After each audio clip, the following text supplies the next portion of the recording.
أن يصلوا معنا أو أن يصوموا معنا في هذا الشهر الكريم، وهم معذورون عند الله سبحانه وتعالى.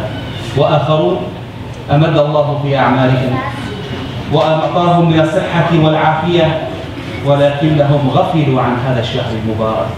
فهنيئا لكم أيها الإخوة والأخوات أن كنا جميعا من أهل هذا الشهر الكريم.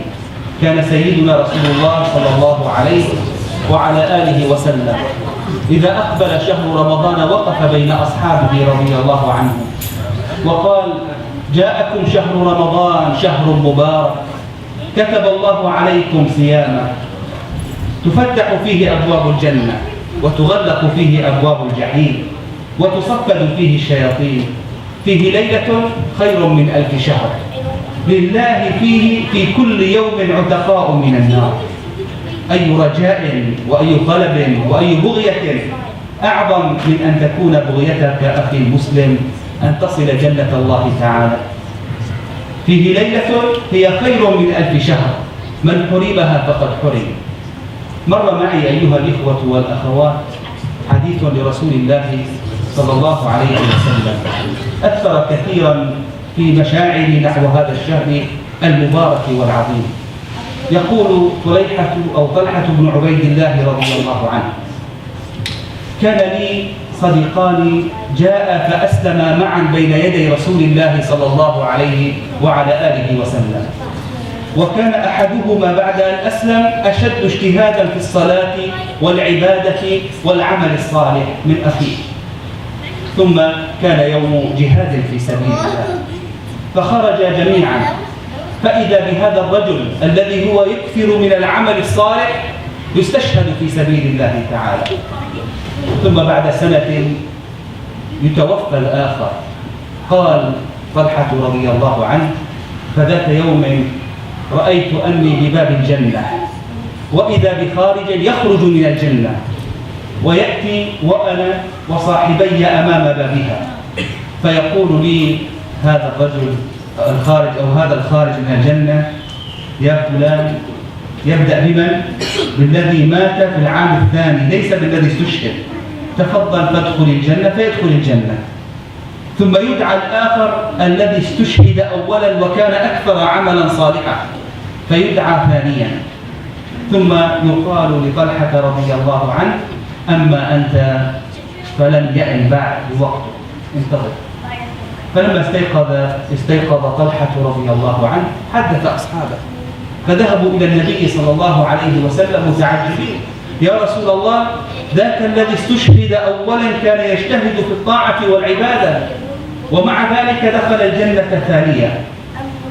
وتناقل الناس هذا الخبر، وكان العجب يظهر عليهم، فإذا بالنبي صلى الله عليه وعلى آله وسلم يقف بين أصحابه ويقول: من أي ذلك تعجبون؟ ما هو الأمر الذي جعلكم تستغربون وتتعجبون؟ فقالوا: يا رسول الله، ذاك كان أكثر من العمل الصالح واستشهد في سبيل الله، وذاك كان أقل منه وقد مات بعده. فقال النبي صلى الله عليه وعلى آله وسلم: وانظروا أيها الإخوة والأخوات إلى هذا الشاهد العظيم. قال: أليس هذا الثاني قد مكث بعد أخيه عاما كاملا؟ قالوا: بلى يا رسول الله. قال: أليس أدرك شهر رمضان فصام وصلى؟ قالوا: بلى يا رسول الله. قال: فإن الذي بينهما كما بين السماء والأرض. لماذا أيها الإخوة والأخوات؟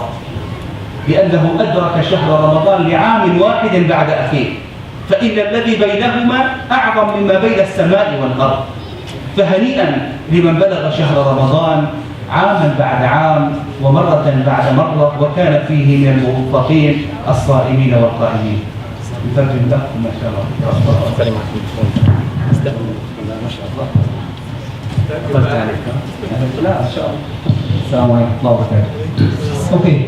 Assalamu alaikum. The Sheikh was greeting us for Ramadan, and he said that we are lucky.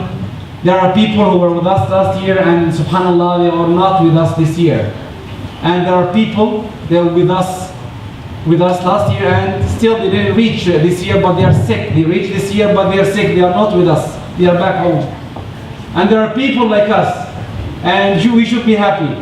People like us are here, but there are other people still who are here and they are well healthy, but still they couldn't come. 4 types of people. The Sheikh said a hadith, it's a long hadith, that if I translate the hadith of لَقَدْ أَتَاكُمْ شَهْرُ رَمَضَانَ, Ramadan came to you. It's a long hadith. أَتَاكُمْ شَهْرُ رَمَضَانَ فيه الله في عتقاء. Every night there are people who get away from hellfire. Every night Allah relieves people from the hellfire. And there's a night of power. This is the night is equal to 83 years of worth of good deeds. The story that the Sheikh said that Talha ibn Ubaidillah, a companion of the Prophet, and one of the 10, I believe, one of the 10 of the companion of the Prophet, 10 of the Jannah, Mushrim bil Jannah. And he said he had 2 friends. 2 friends, one of them were so keen and doing good deeds, and the other was a little bit less than him. And this one died as a martyr fi sabilillah. And the second one, and the second one died in his bed after a year almost of that. And subhanallah, Talha ibn Ubaidillah slept so a dream that he was standing on heavens, and the second man was called in first. The second man was called in first to get to Jannah. And after that, they called the first one to come to Jannah. And when they looked at him, he said, wait, it's not your time yet. And he waked up and was astonished, surprised. How come the second one who has less deeds, less amal salih, went first? And the Prophet came to him and they talked, and the Prophet told him, why are you surprised? Why are you surprised? Subhanallah, didn't this man reach 1 Ramadan? And that's why he elevates his deeds. Elevates 1 Ramadan. Elevates your deed. But as it's between the sky and the earth. How far the 2 difference, even though the deeds, the first one did more deeds than the second, but only 1 Ramadan. If you do it right, inshallah, you will be in high rank. ثم أيضا أيها الإخوة والأخوات، من حق هذا الشهر الكريم الذي تفتح فيه أبواب الجنة أن ينوع فيه المسلم من العمل الصالح. فقد كان النبي عليه الصلاة والسلام يحث أصحابه ويشجعهم على تنويع هذا العمل، فيقول عليه الصلاة والسلام: من أنفق زوجين في سبيل الله، أي قدم عملين في سبيل الله، زوجين عملين، قال بعضهم من نوع واحد، جاء يوم القيامة فنودي من الجنة يا عبد الله هذا خير، أي هذا العمل الذي قدمته هو خير. فإن كان من أهل الصلاة دعي من باب الصلاة، ومن كان من أهل الصدقة دعي من باب الصدقة، ومن كان من أهل الصيام دعي من باب الصيام، ومن كان من أهل الجهاد دعي من باب الجهاد.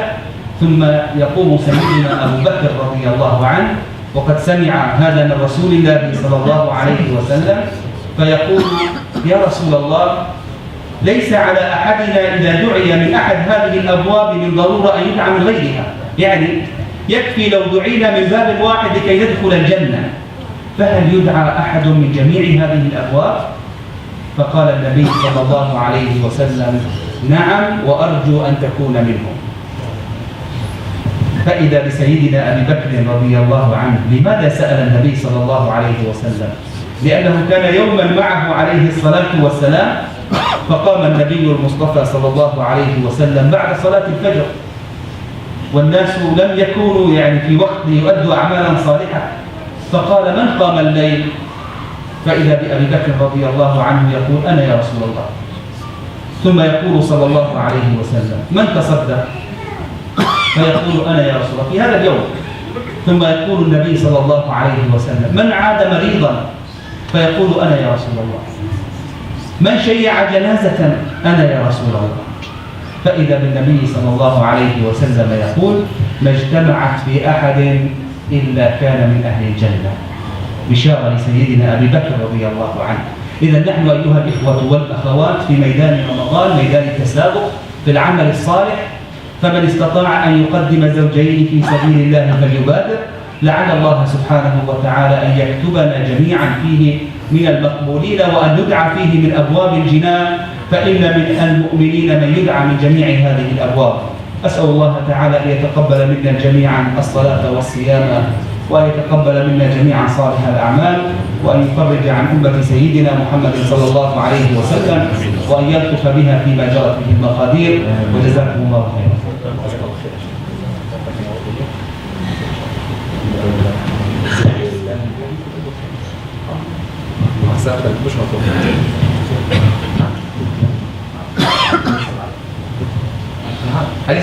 Hadith is the first one. The hadith is the Sheikh is saying that it is the right hadith. I didn't say it because it's long. That's all. It's all طويل بس. الله يشكرك. الله يكرمك. The second part is that in Jannah there are doors.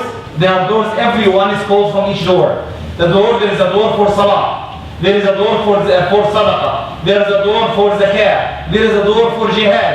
And Sayyiduna Abu Bakr radiallahu anhu was standing beside the Prophet, and he asked him a question. Oh Prophet, alayhi salatu wassalam, one of these doors is enough. If I did one of these doors, is more than enough. If I go from one of these doors, is more than enough. Right? Is there a one that can go from all these doors? And the Prophet said, yes. There are some people will be called from all the doors, and I hope that you are the one, O Allah. The Sheikh was finishing by a prophet one day went in the morning, and after praying Fajr, he said, who today did Qiyam Layl? And Sayyidina Abu Bakr said, me. Who gave a charity? Sayyidina Abu Bakr said, me. Who went and visited a sick person? And Sayyidina Abu Bakr said, me. Who walked behind a janazah, a funeral? And Sayyidina Abu Bakr said, me. And he said, the Prophet concluded, if anyone did all of that, ما اجتمعت لأحد إلا وكان من أهل الجنة. مكتوب بالعربي. Except if he is from heavens, inshallah. You have to keep on doing. The only thing I missed, and I asked the Sheikh in front of you because I missed totally. You said أزواج double عمل بنوع واحد. فقالوا كأن هذا الشخص من تكراره للعمل أصبح أهل لهذا الباب. يعني زوجين، تقصد زوجين يعني صلاتين مثلا؟ مثلا أيوه، عملين من ذات العمل من نفس الغاية. If you do the same deed, the same amal twice, that's what the Sheikh. Then you are, imagine that any amal, any deed, praying, we pray. Praying twice, we call from salah. Giving charity twice. Any amal, any twice thing, inshallah we call from one of these doors. أقول قولي هذا وأستغفر الله لكم وجزاكم الله خيرا.